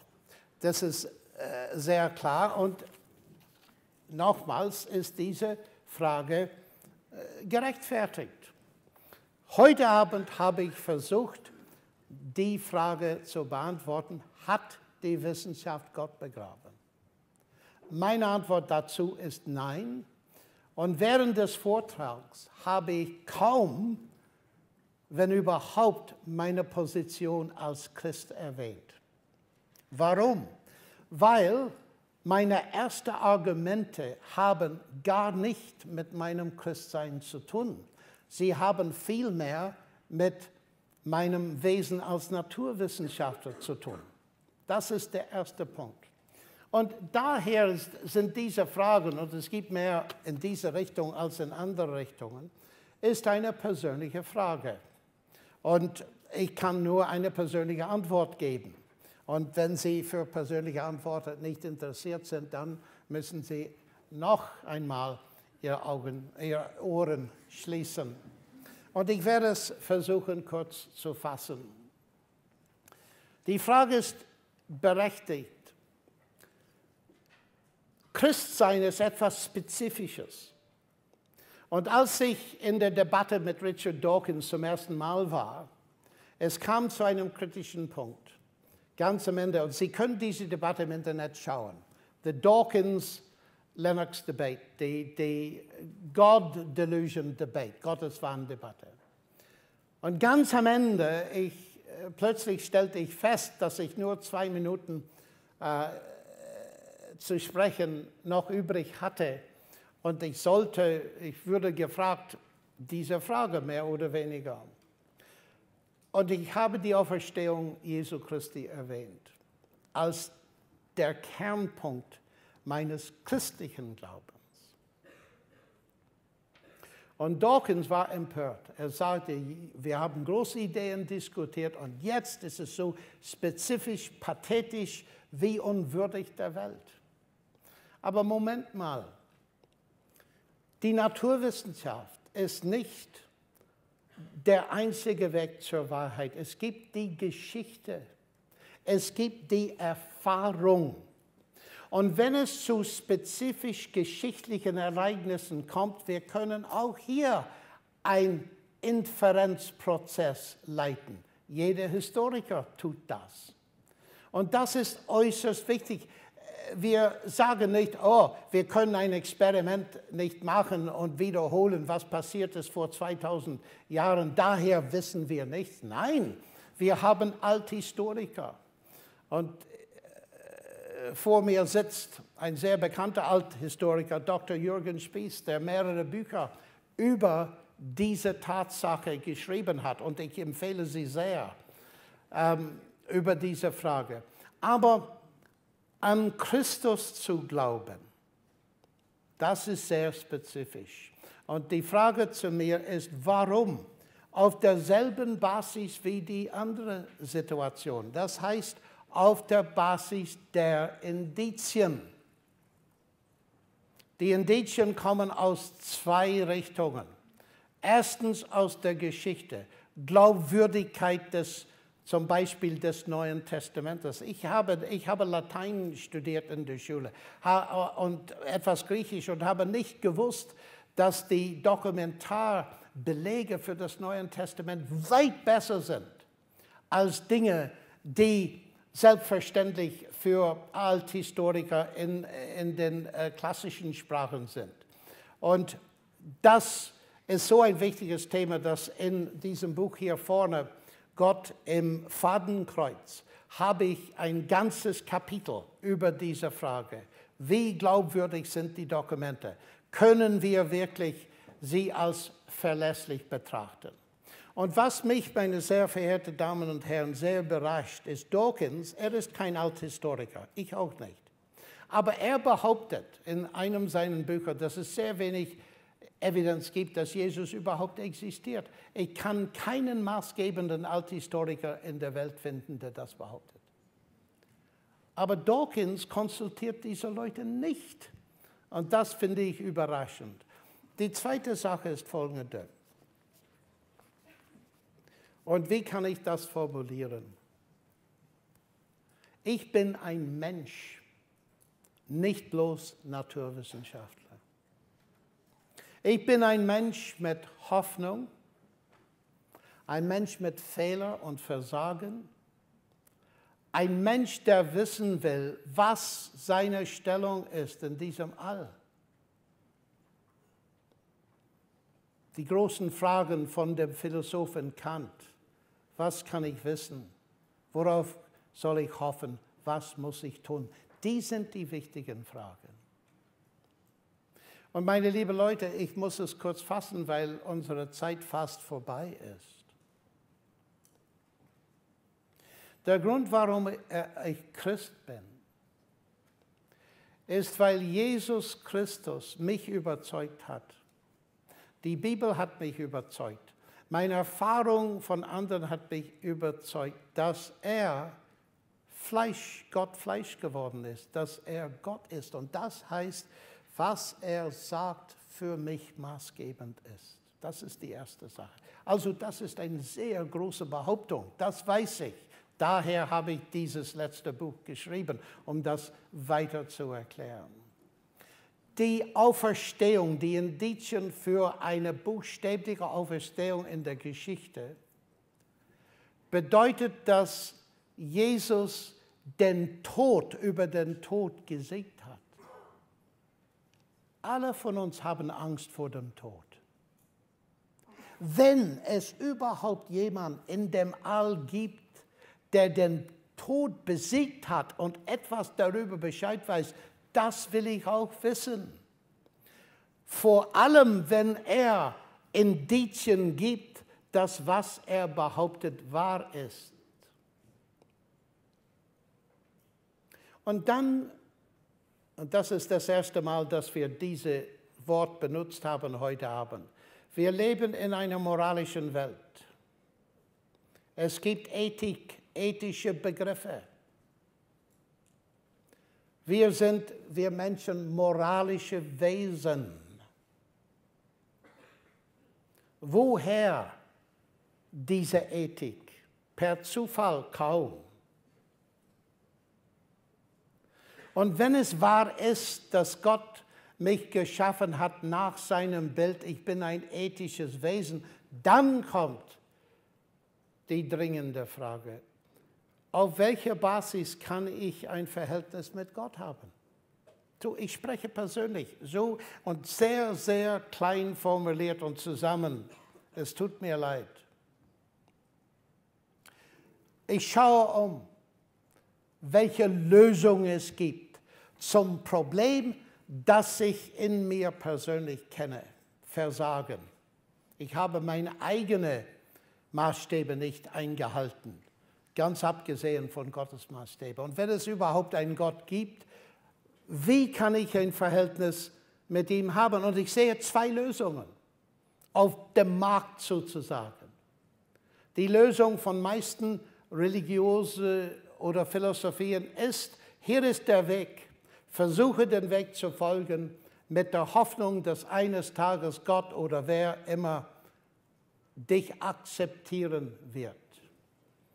Das Prinzip ist meine Leistung. Es ist wie die TU. Das Prinzip der TU ist Leistung. Auch die Professoren können nicht garantieren, dass man den Diplom bekommt am Ende. Leistungsprinzip. Nur bei Jesus finde ich das ganz umgekehrt. Und das wird ganz schwierig für viele zu verstehen. Aber warum ich Christ bin, ist aus folgendem Grund. Dass ich sehe in Jesus jemand, der Gott Fleisch geworden ist, der für mich gestorben ist und auferstanden ist und hat auf dieser Basis eine Möglichkeit geschaffen, um mir Vergebung zu geben. Nicht als Leistungsstück, sondern als Geschenk. Das finde ich nirgends anders. Und darf ich es so sehr sorgfältig formulieren, meine sehr verehrten Damen und Herren? Hier konkurriert Jesus mit niemandem, weil niemand anders bietet mir an Friede mit Gott, Vergebung der Sünde, die Gewissheit einer Ewigkeit nach dem Tode mit ihm. Also diese Begriffe scheinen fast verrückt, aber wenn man anfängt, ein bisschen die Bibel zu lesen, als ein Teil der Beweismittel, das ist meine persönliche Antwort. Es gibt viel mehr dazu, aber das war nicht das Thema für heute Abend. So muss ich aufhalten. Herzlichen Dank.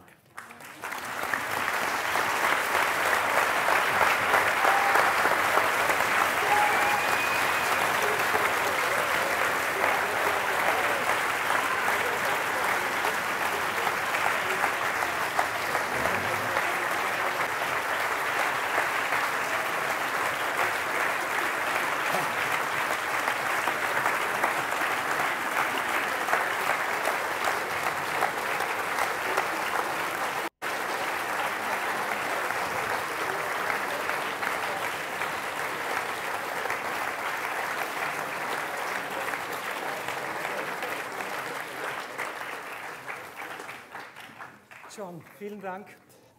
Gib uns noch eine Antwort. Was machen wir mit all den Fragen, die du jetzt nicht beantwortet hast? Nimmst du sie mit? Ich nehme die Fragen mit, aber es ist sehr wichtig, dass wir lernen, unserer eigenen Fragen nachzugehen. Es ist so eine Erfüllung, wenn man versucht, vielleicht krampfhaft und mit Schwierigkeit Fragen auszukriegen. Fragen zu stellen ist äußerst wichtig. Und ich denke, das ist meine Ermutigung zumindest. Es tut mir leid, dass ich könnte alle Fragen nicht beantworten. Und meine Antworten waren nur Teilantworten. Sie sind nur Denkanstöße. Nur das. Sie haben die Arbeit selber zu machen. Danke.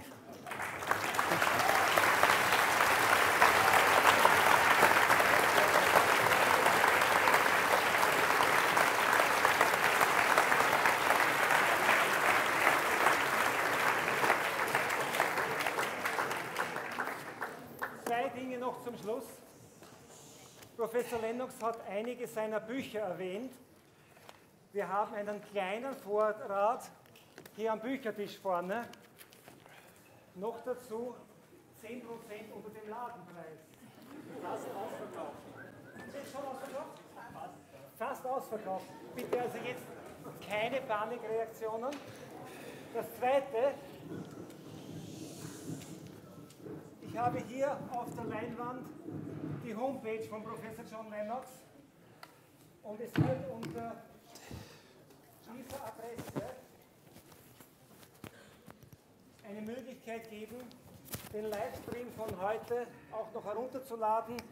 Wird eingerichtet in den nächsten Tagen. Das heißt, sagen Sie es vor allem bitte auch all denen weiter, die nicht mehr hier hereingekommen sind. Das ist eine Chance, diese Veranstaltung noch einmal zu erleben.